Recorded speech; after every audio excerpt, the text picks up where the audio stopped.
Coucou les amis, comment allez-vous? J'espère que ma récente vidéo ne vous a trop fait réfléchir. Aujourd'hui, enfin, vous aurez la signification réelle de l'énigme. Alors, suivons. Abiola est une jeune femme en âge de se marier qui dit attendre l'homme idéal. Devant tous ses frères mariés, elle était la seule à avoir sorti une chose pareille. Et en leur présence, elle fut confrontée à une question à laquelle d'autres dans la même situation n'auraient pu oser donner réponse. Mais Abiola n'avait pas froid aux yeux et fait devant sa famille la description de son homme idéal, qui en vérité, description qui était basée sur les différents défauts des conjoints des trois couples présents ce jour-là au salon. Tout d'abord, Aziz et Adjo. Il a été dit que l'homme de Adjo, Monsieur Aziz, était riche, influent et puissant, mais ne connaissait que plus haut que lui, c'est-à-dire que plus petit que lui, il s'en fichait. En gros, il y avait de l'arrogance en l'air. Ce que Abiola décrit comme le charisme de Napoléon qu'on connaît, qui fut en roi de France, mais comme David, Napoléon était connu pour son charisme mais était orgueilleux, à la différence de David qui lui aussi a été empereur d'Israël, mais est resté humble toute sa vie. Du sérieux et de la rigueur de mon président, mais tel l'éléphant mouillé. Elle voulait dire sérieux, rigoureux et sévère, mais toutefois aussi drôle que ça. Tel le parlement du rire, si vous voulez. Sérieux, mais drôle aussi. Aziz était juste sérieux et rigoureux, et ça se voyait qu'Adjo ne pouvait pas rire avec lui.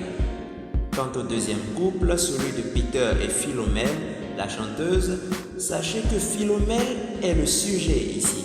Philomèle est une femme douce d'apparence, mais ayant un mauvais fond que seul Peter croyait connaître, mais chose qui n'a pas échappé à Abiola. Elle la décrit donc comme le Gémeaux, signe zodiaque à double face, mais précisant qu'il soit sous contrôle. En d'autres termes, que le bon côté domine. Toutefois, elle a aimé la réputation que cette femme avait, d'où elle veut un homme comme ange, tel un ange. Quel ange n'a jamais eu une bonne réputation? C'est même l'adjectif qualificatif préféré des amoureux. Donc d'une bonne réputation et donc le bon côté de lui, de son homme bien sûr, domine. Puis le dernier couple, celui de Fifadji et Abla. N'oubliez pas qu'il a été dit que Fifadji ressemblait le plus à leur mère. Or, de celle-ci, il avait été dit être plus jeune que son âge grâce à sa beauté. Nous avions oublié de préciser sa légendaire beauté, car la mère en faisait des victimes.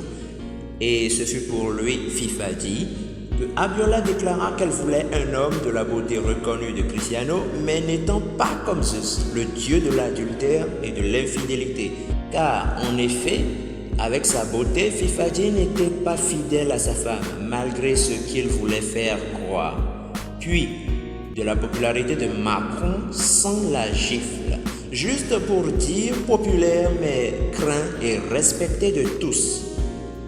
En gros, Abiola veut un homme riche, puissant, influent mais humble. Un homme sérieux et rigoureux mais qui sait être drôle, avec qui elle pourra s'amuser et se détendre.